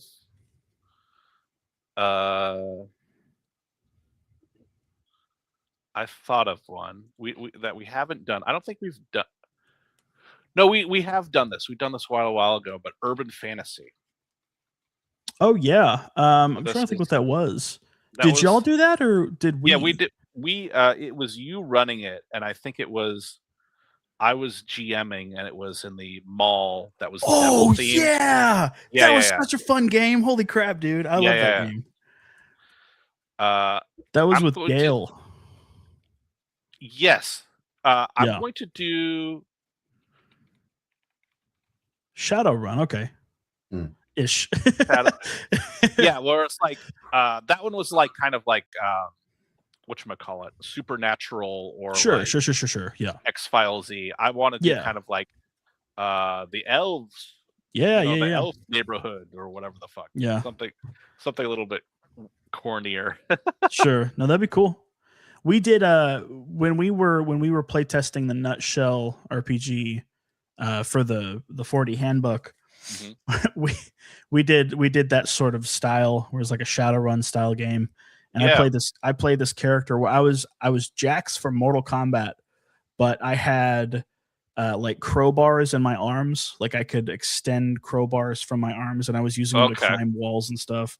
It was a sick game. It was a lot of fun. So that'll be a blast. Let's go from the comments. 80s Vice Vampire Pancake. This was a prediction of what would Calling me as GM is a good bet. yes, that's good odds. True. Yeah, the odds are with you. Yeah. Elf Hunter saying, "Hey fellas, enjoy our game." We did. Captain Conway commenting on the Italian restaurant. Oh, the restaurant. Yeah. Yeah. Mechs are always cool. Hover bikes. Well, we had both. Hell yeah. 0% on the 40K scale. Yeah. I was just thinking kind of like, because the StarCraft Space Marines are also like a visual ripoff of the 40K Space Marines. So just like the gigantic suits. Yeah.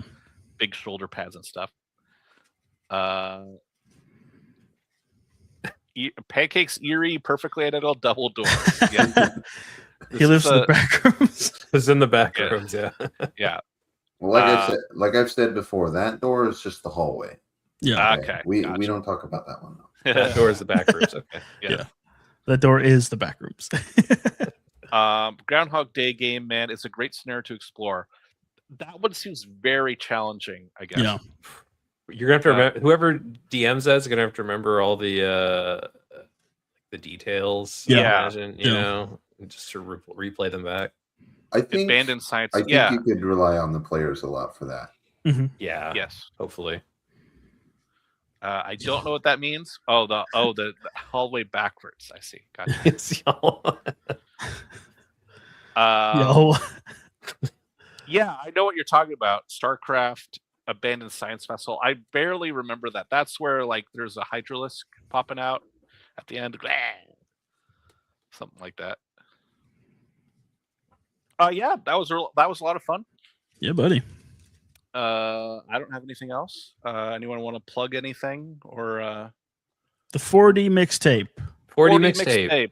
Get it now Gotcha. on Drive-Thru RPG. Just look it up on Google. 4D mixtape. You should be able to find it, I hope. Absolutely. It'll change your life. Yes. Yeah. For the folks, so it is pay what you want. So you can get it for free.